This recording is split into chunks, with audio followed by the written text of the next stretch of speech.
Magandang umaga po sa inyong lahat. Pati ako gusto ko na maiyak eh. Alam niyo kung bakit? Sayang. Sayang ang pinaghirapan ng ating ama. Ng ating Pangulo, Mayor Digong Duterte. Sa panahon ng 2016 nang siya'y naging Pangulo, nasa kanya lahat ang pinakamahirap na nangyari. Yung COVID-19. Walang pondo ang bansa. Pero pinilit niya na magampanan upang mailigtas ang mga buhay ng ating mga kababayan. Pero ang ating Pangulo, hindi bumibitaw dahil ayaw niyang pabawasan ang ating mga kababayang Pilipino.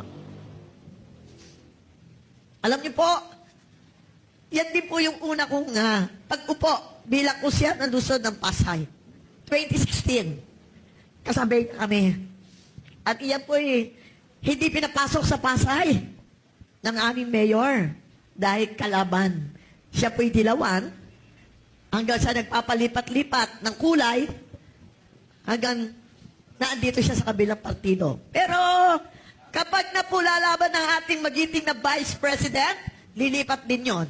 Kaya ngayon, marami na pong gustong lumipat. Nag-uumpisa na ang mga politiko ng koneksyon kung paano lilipat sa ating minamahal na Vice President, Inday Sara. Sabi nga po ng ating Pangulo, Tatay Digong, iba siya, iba si Inday. Anak niya, pero magkaiba sila.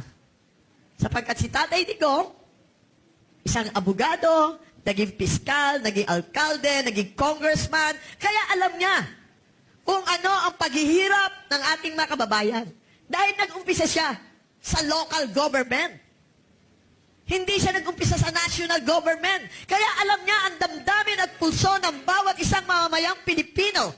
Alam ang kahirapan. Nang siya'y naging Pangulo, alam niyo po ba ang mga mayors? Takot. Takot mangurap. Takot gumawa ng mga mali. Although, nakakagawa pa rin. Pero maraming nangingilag. Dahil ang ating Pangulo, ang Tatay Digong, sobrang straight. Gusto niya tama ang at yakagin tayo at tumaas ang dignidad ng mga Pilipino. Sa akin pong pag-upo bilang City Councilor ng Pasay, sinamahan ko siya. Meron din po akong dignidad. Yung pong mga nagbebenta ng drugs sa Pasay, nawala. Ngayon, bumalik. Bumalik na, dumami pa. Yan ang isang, para sa akin po, ay isang pinakamagandang kasaysayan na iginuhit sa bansang Pilipinas.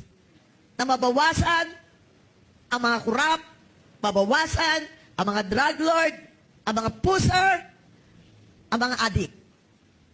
Kasi isa po yung basura ng lipunan. Napakahalaga na mabago natin yung nasa lower. Ano po ang lower? Tayo. Bago ang barangay. Bago ang mga kusihal at mayors. Bago ang Congress and Senador. Dapat pumali kasi mag-umpisa sa atin ang labang ito. Ipaglaban natin ang kinabukasan ng ating mga anak. Tulad ng gusto ni Tatay Digong. Ipaglaban ang kinabukasan ng ating mga anak, ng ating mga apo, at ng ating kaapo-apuhan. Lubnop na tayo.